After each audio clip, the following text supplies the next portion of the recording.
Right, there's a few breaking stories coming out of Chelsea Football Club today, and we are going to dissect and break down all of them, including the fact that we are now linked with a Champions League finalist winger, and that acquisition could spell the end for some high-profile players. Here to help me break down all of the breaking news is channel fan favourite and my good friend Josh Aveste. Josh, what's happening, mate? Mate, they love that. You cannot change that. You have to say favourite the whole time. Do you know, right?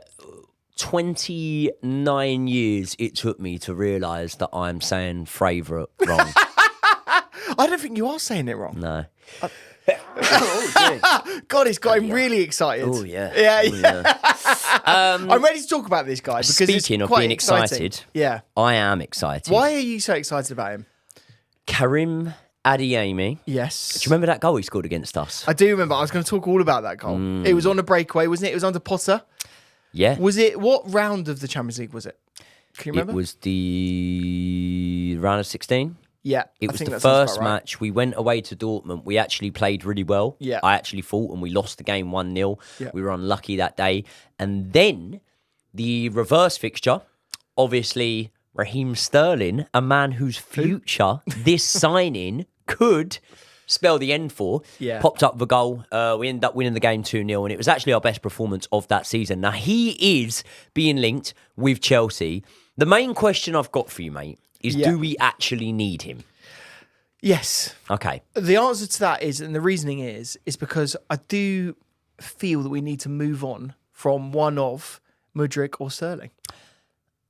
That's a turn up for the books, isn't it? You saying that you need to move on from Mudryk. Can I just say, though, the only reason why I've said that is just to hedge my bets, because it's going to be one of those ones, isn't it? It will, in my opinion, it'll be Sterling. This signing and any winger signing that we do for the rest of the summer, because bear in mind, we've sort of filled the right-hand side now.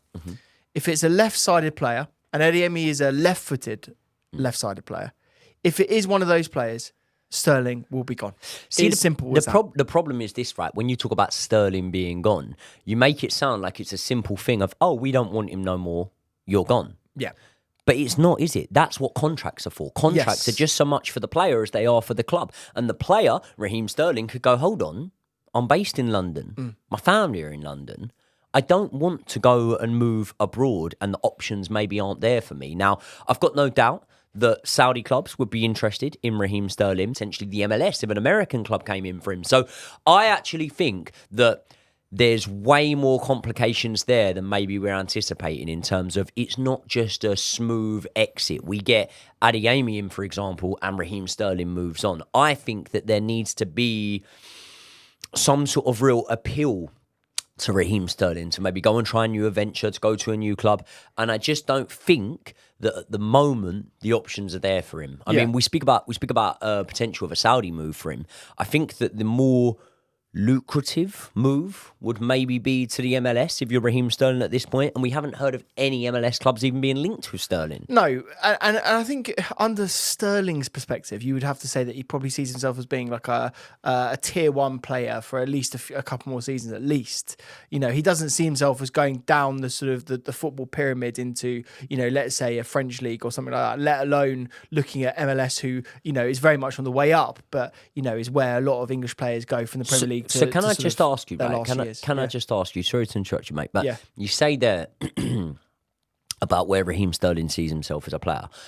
Do you think that Raheem Sterling would see a move to, let's say, a Fulham or something beneath him?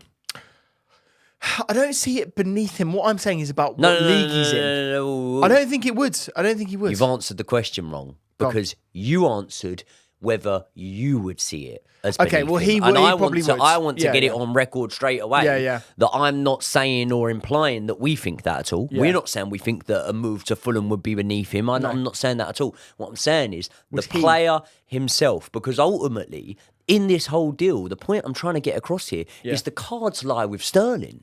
They do, and also Fulham aren't going to be able to afford his wages anyway. This is the thing. I don't think he's going to be able to go to a sort of a tier below us in terms of a Premier League club and get the wages that he's going to be on. So that's are you saying to get abroad. the wages, that the only way a move happens, is if he gets the wages? Yeah, absolutely. I do see that. Like in his career, I hate using the word mercenary, but in his career, he's switched clubs quite often. He's often switched clubs for the money.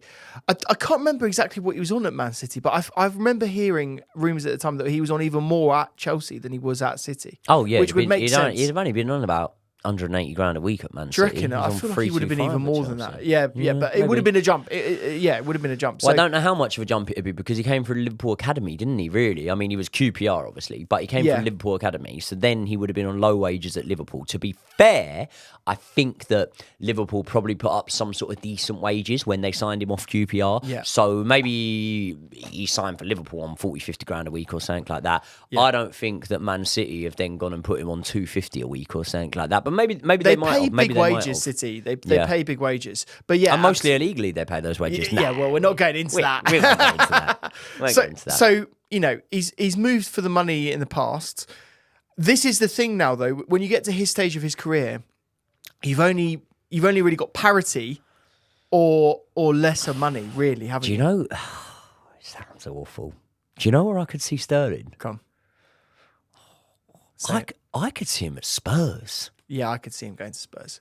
I don't know if they'd be able to afford him, though. Like, if they'd take Werner, they'd take Sterling, wouldn't they? They would, yeah. I mean, is Sterling better than Werner? Is he better than Brendan Johnson? I think he probably is better than Brendan Johnson. Yeah.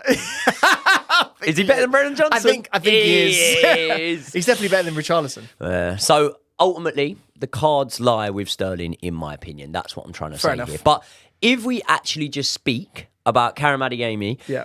5 goals and 2 assists in 34 matches last season. Yeah. Obviously, he can play as a striker, can definitely play as a number 9, left wing, right wing. But so far in his career, he's actually played double the amount of games in that number 9 role as he has on either wing. Right? Yeah. So potentially he could be one that we're looking at bringing in as a striker. And when you look at the games that he was playing in that number 9 role, 64 goals, 33 assists in 117 competitive career appearances, it doesn't at all make for bad reading. Yeah, it doesn't, absolutely. But then the context that is, Salzburg is not the best league in the world, is it? You know, when you're in Austria, they're the best team in that league. So he's obviously going to be getting the most assists and goal impacts. Correct me if I'm wrong, but I think in Salzburg he was playing as not just a sole number 9 either. I think he was playing with another striker. They usually play with 2 up front. So it will be a different system to acclimatise to. And also the Premier League, I don't know if a striker of his stature, he's not the tallest of guys. He's not the biggest of guys either. He's not even 6 foot. So in the Premier League, maybe we are going to see more of this false 9 system, and maybe we will see Nkunku playing there as opposed to Nicholas Jackson, but I don't see it going as well in the Premier League. So where do you see his position as a Premier League player? I do think it will be left wing, but it's interesting in that under Maresca's system, I don't know if he wants natural left footers on the left-hand side or whether he wants it the other way around. Like the reason why Cole Palmer is tipped to be the right winger is because of that he's left-footed. Madueke is left-footed as well. He's obviously playing on the right. So you'd have to have another left footer on the left-hand side. I don't know if that quite merges with the system. So that will be interesting. But I see him being signed as a winger. And probably a left-sided winger. Do you think this deal is actually likely to happen? I think it's possible. Look, the fact is that this guy is a bit of a wonder kid. He's been around for a while now that people are looking at him, and there is obviously a pathway from Salzburg, Dortmund, and then people come up and make a step up in their careers. He's still a young player. I like the look of him. I think the fact that I had a look at the sort of the overall sort of league stats, and really he's only contributed 16 goal contributions in the league in 2 seasons, which is okay. But, in the Bundesliga for Dortmund... It's not great. It's not amazing. I don't mean to just simplify things too much, but Jadon Sancho was putting up better numbers than that. He came over to the Premier League, couldn't really cut it at Old Trafford. So it would be a little bit of a worrying sign, perhaps. And also, my sort of thing is like, yep, I'm not going to turn my nose up at Adeyemi, but at the same time, when you look at the fact that there's multiple positions across that front line that he could potentially play in, but we can't really nail our flag down and say he's definitely one or the other. It just kind of makes me think, is it not buying more of what we've already got? Because, say, for example, a player like Christopher Nkunku, came over after really, impressive seasons in the Bundesliga.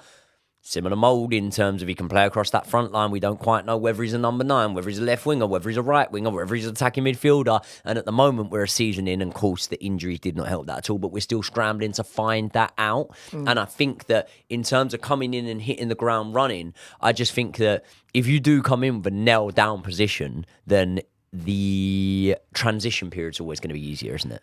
The context with him, though, is that we're talking about £27 million. You know, we're not talking about... Is that the fee? Yeah, that's what we're talking about. That's what the rumours are. You know, and Kunku was like 45, 50 odd million, wasn't he? Mudryk was about 70. Mudryk was 70. And it's interesting you mentioned Mudryk, mate, because what I did is I looked at the comparison chart, and I'll give this image to you so you can show this on screen as well. They're very similar. Adeyemi and Mudryk's like stats, like if you look at non-penalty goals, shots, XG, like pressing, turnovers, interceptions, they're all pretty similar between him and Adeyemi. So it's like we've always got to look at, like, are we upgrading that position? And I don't necessarily think we are. If you compare him to Sterling, mate, same stats, Sterling is better. So it's going to be an interesting one. The fact that he is 22, you know, it does indicate that he's got, you know, room to grow, and he will develop. Look, he's been around in the scene for a long time. A lot of people really fancied him, you know, for a long time. And I do think that pathway of coming through Dortmund indicates that he is a good player. But why are they selling him for 27 million? That you've always got to think about that. Dortmund don't often sell players on the cheap. They usually get good money for very good players. So this rumour hasn't come out of nowhere. Like, we looked at this guy previously They sold Haaland as well. on the cheap, didn't they? Who? Haaland, yeah. Oh, yeah. That was a really cheap deal. There was nothing nefarious about that deal. No, at all, nothing went through the back door. door. There was nothing worrying about that. No. But let's not worry about the back doors, Joey. No. Let's worry about the front doors. And a man coming through the front door is Renato Veiga. Now, obviously, I have touched on this transfer. I spoke about Renato Veiga and what I expect from him positionally. He's very, very versatile, a good player, very strong on the ball, good dribbler of the ball. Yeah. Really, a lot of uncertainty around where he'll play, because when you look at someone that stylistically is the fit of player that Renato Veiga is, it makes me think, well, hold on. You're so good on the ball. Could you not be massively wasted in a left-sided centre-back pairing or something like that? Where do you think he plays? If you had to call it right now. Russ. Right. From what I've watched of him, stylistically... You watched him all season. Gameplay. I've watched him all season. Yeah. But no, I actually have done extensive research on him. And from what I've watched of him, stylistically, it causes more headaches than it does solutions, because I think his best position looks like a central defensive midfielder. Yeah. That's what I'm thinking. Yeah, what he is a midfielder. No, he is a midfielder. Right. Like, that's where he's trained. That's where he's wanted to play his whole life. He wore the number 8 at Augsburg. We're absolutely stacked there, aren't we? We don't need a number midfielder. It made me laugh, actually, mate, because we were sat here on the sofas and we were saying, like, what's the one position we don't need any more players on? Centre mids. And we've signed 2 new centre mids this summer, haven't we? Like, with Dewsbury Hall and this guy coming in, Veiga. I think his versatility across that back line is where he'll be used. The best ability is... versatility and availability. No, I actually do think he'll be used across that back line, to be honest. I think he'll probably be used in a left centre-back pairing, and then obviously on in left-back probably. But you think he's more of a centre-back than left-back, do you? Because for me, putting my hands up there now, I see this as the gusto to Reece James, you know, the gusto to Cucurella. I see this guy coming in and being a very specific role in that he's an inverted left back, and he'll play in midfield because he'll be the other DM, but he'll start at a left back position. I think maybe physically I just don't look at him as a left back, and I get that the fact that he'll be inverting a lot of the time may counter this a little bit, but 6'3", like, and you look, he's a big guy. Yeah, he just doesn't fit the traditional mould of a left back for me, but. No. Versatility is something that we're really going to benefit from. And sometimes when you sign these players like this, and I'm pretty sure this was a point that Jacob made on the kickoff when he was talking about an old fan favourite of ours, Kai Havertz, and he was saying that sometimes when you sign these versatile players, you're almost killing 2-3 birds with one stone, because you've signed potentially a player that can fit in 3-4 different positions, and therefore you don't have to go into the market for 2-3 players for each position. So I think that this could be a very shrewd signing for us. And I think that when you look at these signings, you know, and you look at the fees they're coming in for, it's very clear that the first transfer window was, right, let's throw enough at the wall and hope that something sticks. Let's just throw the cash about and hope that we stumble upon a recipe for success. And now, these transfer windows, you're very much seeing that the board do have a strategy. There's a blueprint here. There's a game plan here in our transfer dealings now. Yeah. So can I ask a question for you on left backs then? No, go on. Yeah, ask Where it. do you rank our left backs? So say none of them are going to get sold. Mm-hmm. Where do you rank the left backs? In what order?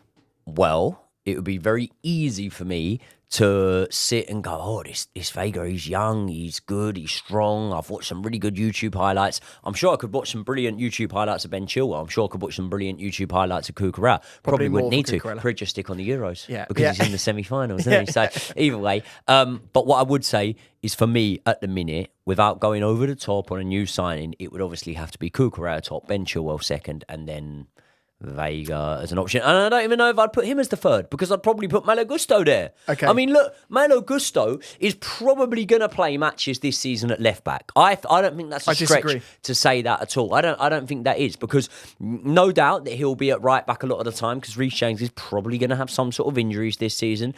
But if Reece James stays fit and available, he's club captain, let's say he puts in stellar Reece James performances, then as good as Malo Gusto's been, he probably doesn't get in ahead of Reece James. And I don't think that we're going to have a player as good as Malo Gusto just sitting there. So let's say, for example, if there's a point where Cucurella gets injured this season and Ben Chilwell was to go, then I think you'd see Malo Gusto over there. And remember, being right-footed at left back isn't the end of the world. I know we're all looking at Trippier, but Maldini, he was right. Was he right-footed? He was right-footed. Well, just for your point, let's say he was. Let's just say yes. Let's just run with it. I'll give you my ranking.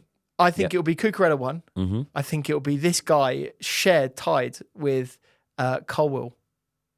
Colwell? Mate, you're underestimating this. Colwell absolutely fits into that inverted left back position. Yeah. He absolutely does. And bear in mind, if the right back is actually the one that we anticipate inverting, Colwell will come into the left hand side. Yeah. Mate, I'm almost going to call it now. I think there will be situations where it'll be Colwell, Tosin, and Fofana as the three, and then Reece will be inverting in. I think we're sleeping a little bit on the impact that Colwell will have. I think he'll be more often in that role than some of the other roles that we're expecting.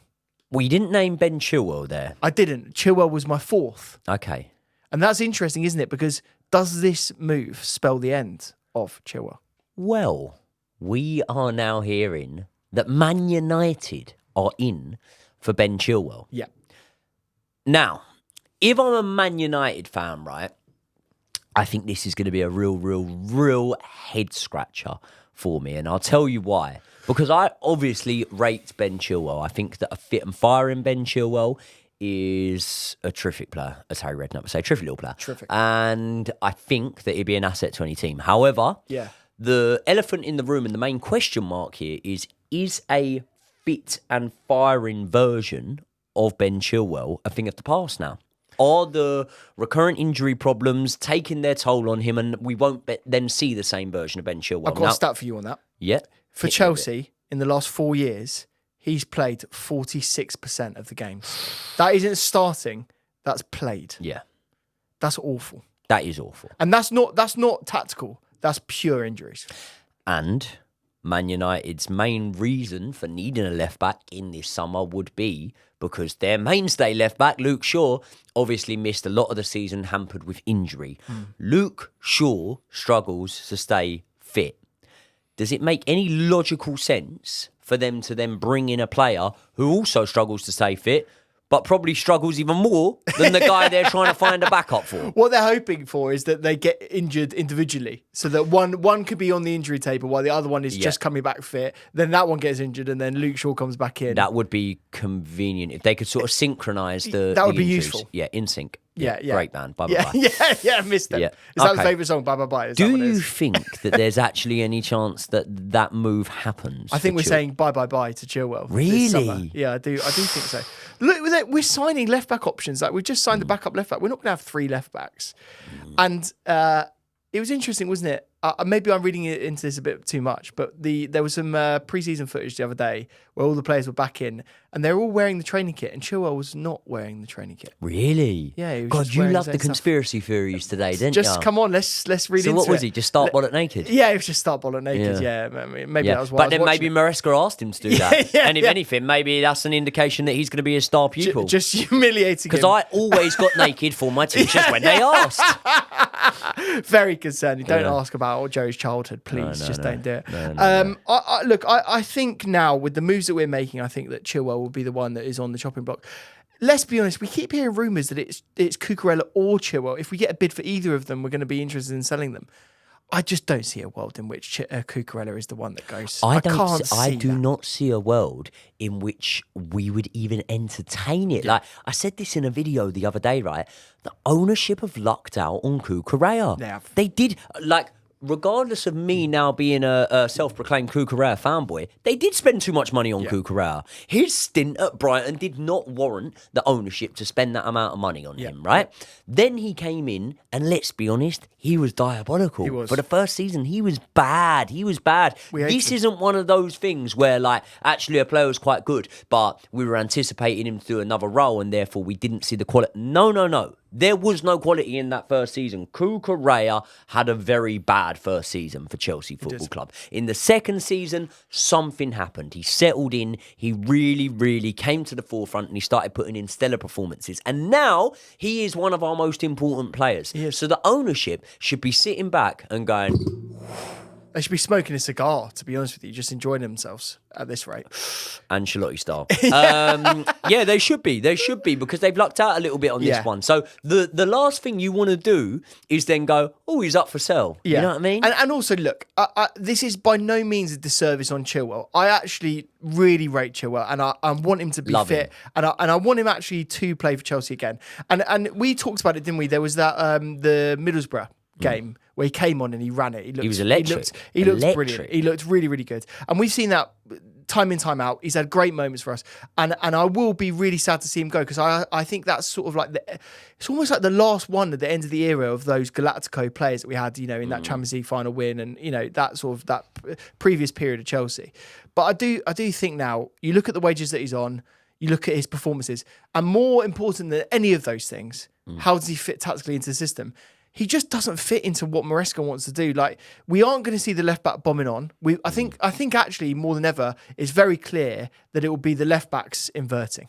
Like we see that going into midfield with Cucurella now. Do you not think that's the problem as well? Like, when we were having all of these months on end, sometimes stretching into years almost, it felt like, where we had our two fullbacks on the sidelines injured. We had Reece James out, we had Ben Chilwell out. But the silver lining to that was we knew that once they came back, stylistically, the way we played as a team, we were very much dependent on them. Yeah. And I feel like that dependence has shifted, right?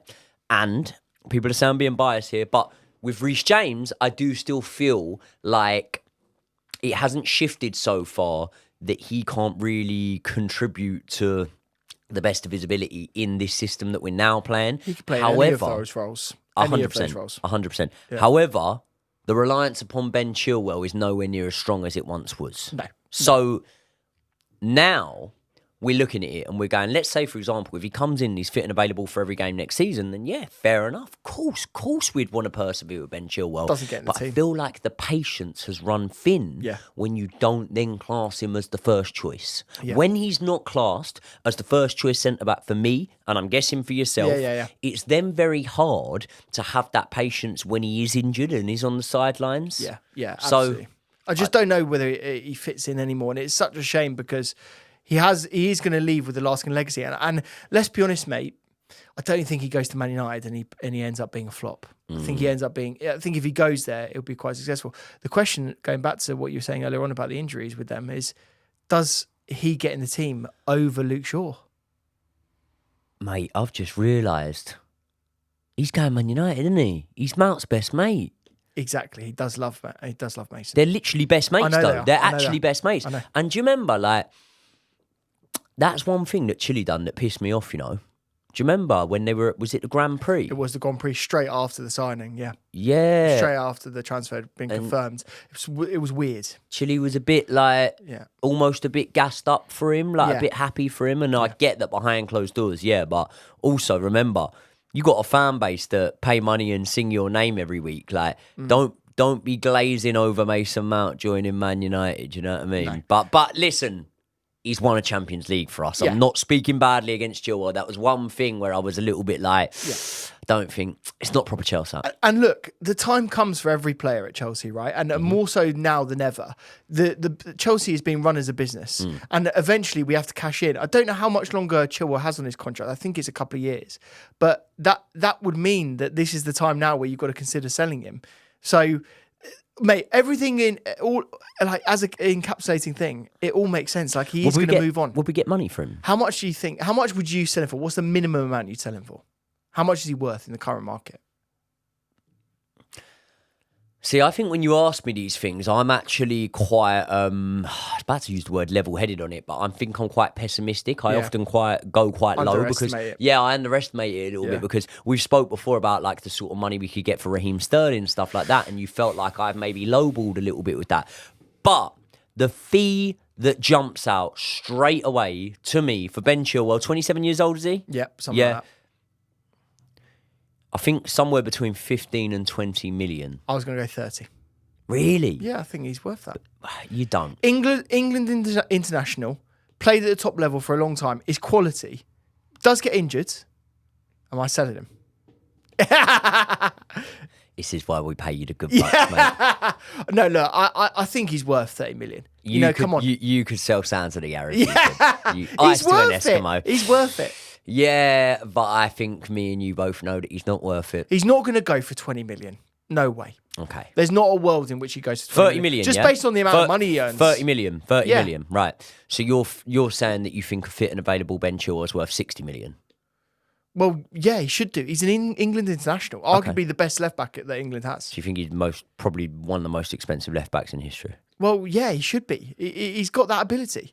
No, but if he was fit, but the question is, if he was 100% fit. And the reason I say 60 million is you have just read me out a stat that shows that Ben Chilwell has been unavailable for 50% of the Chelsea matches over the last 4 years. Over 50%. Yeah. And you're still putting him at 30 million, mate. Yeah, but come on, you never know. This guy could come back and be absolutely fit and be fine, play every single game next season. You never know. Yes, but Man United, and long may it continue, by the way. Mate, Man United spend money. Long may it continue, but Man United spending money under the premise of you never know has not fared that well for them. Mate, they spend money. Christopher Veiga has gone over there. He loves a big money signing. Christopher Veiga? Let's Remix. Speak about another big money signing. Yeah. Because we're hearing, and the rumours aren't going away, Atletico Madrid are really, really interested in Conor Gallagher. Yeah. Now, here's what I want to know from you, right? And it might sound mad to say this. Can Atletico Madrid afford Conor Gallagher? Yeah, probably not. Because not at 50 million. At 50 million, right, that is the price tag for Conor Gallagher. And at 50 million for Conor Gallagher, it would be my assumption that only really Premier League clubs can afford Conor Gallagher. However, here we need to ask the question, right? Because let's say, for example, if you're selling a prolific number 9, right? Say when we sold another man we sold to Atletico Madrid, Diego Costa. Say when we sold him to Atletico Madrid, right?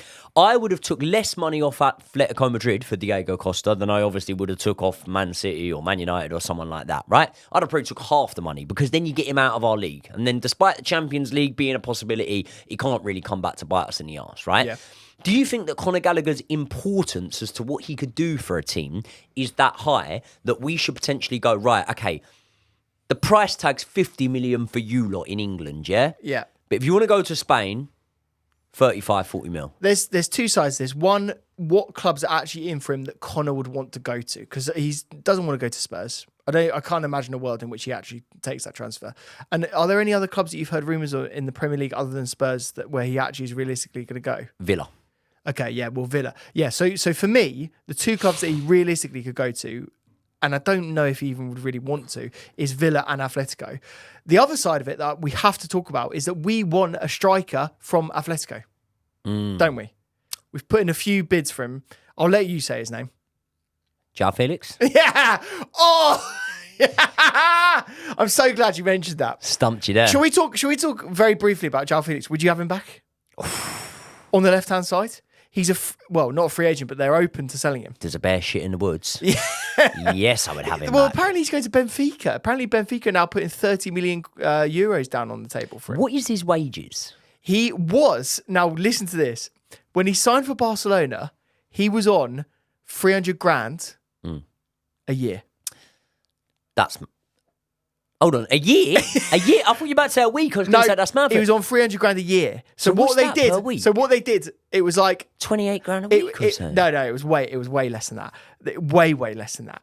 So what they were saying. Sorry, not a week. 28 grand a month. Yeah, what they were saying was that he came in that money to get registered. Then when they registered it, he was then on 66 grand a week. But 66 grand a week is on a lot less than what he was on at Chelsea, just to go to Barcelona. But then didn't we pay something like 12 million for a loan fee? We did. So we had our pants pulled. But that's between the clubs. That's between the clubs. That's not with him. No, it's not him. It's so not him. But then does it make a business relationship a little bit sour, knowing that they did have our pants down there? Yeah, but then we've given them a lot of money, so give us a deal on this one. Like we could get him for less than £30 million, and he could be on about 180 grand a week max. How old is Joao Felix now? 26? I think he's like 24. Yeah, He's not. I'd bite your hand off for Joao Felix. I would take him. Absolutely class. I thought it was one of the best loan spells we've ever had for any player. Like I can't remember because we're Chelsea, we don't really bring players in on loan all that much. But I mean. You're saying to me he's better than Dennis Zakaria? The Swiss. Yeah, Dennis Zakaria. You're saying he's better than Dennis? Yeah, he's better than Dennis Zakaria. Did Dennis Zakaria play in... did he make that Switzerland team? He came on, I think, against England. Okay. Yeah, so he's in the squad. Probably too drunk by that point. Yeah, you were. Yeah. He's a good player, Dennis Zakaria. Loan spell-wise, Joao Felix, he was... Can we think of any other loans? I'm trying to wrap my brain now of any other loans. Loan Remy? Was he a loan at the start? He was. Yeah, we bought him though, didn't we? Oh, did we? Okay, Samuel Eto'o was a loan. Yeah, he was a loan, wasn't he? Yeah. Was Falcao a loan at the start? I think Falcao was a loan for the whole thing. You got to think about like who came in January. It's usually a January signing. Best ever Chelsea loan spell. Yeah, that is. Let us know in the comments. I would like to know that. Yeah, that would be a good one. I'll tell you who was a very disappointing loan spell for me. Yep, Quaresma. But he had so much like skill and ability. I was actually really excited when I was there at his debut against Hull. We drew 0-0. Did fuck all, didn't he? It just he kept crossing it in with the outside the boot. I thought he was boot. He was pretty good. Yeah, Ricardo Quaresma. I loved his techers. Yeah, I loved his hair. He used to put a tub of gel in that hair. He went Mikel Arteta style with but the then gel. he shaved it, didn't he? Yes. Yes, he was baldy at the end. Yeah. Do you know what? Why I loved him is he was a 5-star skill move in FIFA. Yeah. We had for Chelsea. Yeah, he loved that. He got to love a 5-star skiller. He was good. He was good. What were we talking about? Atletico Madrid in for Conor Gallagher. Yeah, we were talking about Joao Despite Felix the Joao Felix possibility, because Yeah. as much as we might have a bit of a romantic feeling about that one and might feel like it's a move that we would like, it's not necessarily on the cards, is it? But what is on the cards is firm interest, and this is reported by Fabrizio Romano, that Atletico Madrid do want Conor Gallagher. Yeah. And actually, I've come up with that they might not be able to afford him. That was just my I think assumption there. So would you take... I don't want to go... Because I think it's very easy to go, I'll take 40 million over 50 million if it got him out of the Premier League so he couldn't come back to bite us in the arse. Would you take 35 million from Atletico Madrid for Conor Gallagher if the option was 35 from Atletico or 50 with add-ons from Spurs? So let me answer your question in an indirect way. I would take £50 million for Conor Gallagher if it meant that we overspent on Omaridion. Omaridion. Think he looks good as a striker. That's what's happening right now. We've inquired about this player and they've said, okay, we want Conor Gallagher. To answer your question directly, I would take less money if it meant that he wasn't playing against us in the Premier League, because we all know what's going to happen. If he goes to Villa, he will be exceptional. Yeah, I think he fits into that system really well. Spurs, I'm less worried about because I just think they're a dysfunctional club. And actually, that's the reason why I think that he's less likely to go there, because he doesn't see like a potential there for them to push on. Now, Atletico, let's be honest, mate. Let's be no beds about it. He's gonna fit in so well in Atletico. Oh, mate, Diego Simeone is gonna. It'll be. I know it's love completely different, but it'll be Trippier all over again. It will be. Yeah. It will be, and he'll probably come back to the Premier League all the better for having that move. By the way, And I think he'll be brilliant. I think his stock will go up in Spain. Not trying to convince him to move anywhere, by the way. I actually would like, in a weird way, I'm kind of unsure now. I'm really unsure whether I'd even want him to go. It's weird, isn't it? Because you would have thought if we were going to sell him, we would have sold him before the deadline for... That was until the hotels were sold. But right. yes. Okay. Yeah. But part of me just still doesn't feel like Conor Gallagher's at Stamford Bridge next season. Well, especially the contract situation. He's only on his last year now. So we've got to move quickly. We've either got to give him the other contract or we've got to offload him. Atletico Madrid are not putting up 50 mil in his last year. No way. So, well, there you go. But then the fact is, and we've seen this with the Kellyman move, we've done them a favour. Like we did Villa a favour by giving them a bit more money, but then we got a bit more money for our left back. Do you know what I mean? So I think this is what's going to happen. We're going to see a few transfer dealings where we overpay on a particular player, especially the striker coming in, but it means that they will overpay for Conor. So in the aggregate, it will all make sense. Do you know if they did overpay for Conor Gallagher and they did pay 50 million for Conor Gallagher, he'd be their third most expensive signing. Who was their biggest signing? Do you know? Joao Felix. Joao Felix was their biggest signing ever. Yeah, was Morata up there? Didn't they lay down, mate? When you look at their most expensive signings, I think two of them were from us.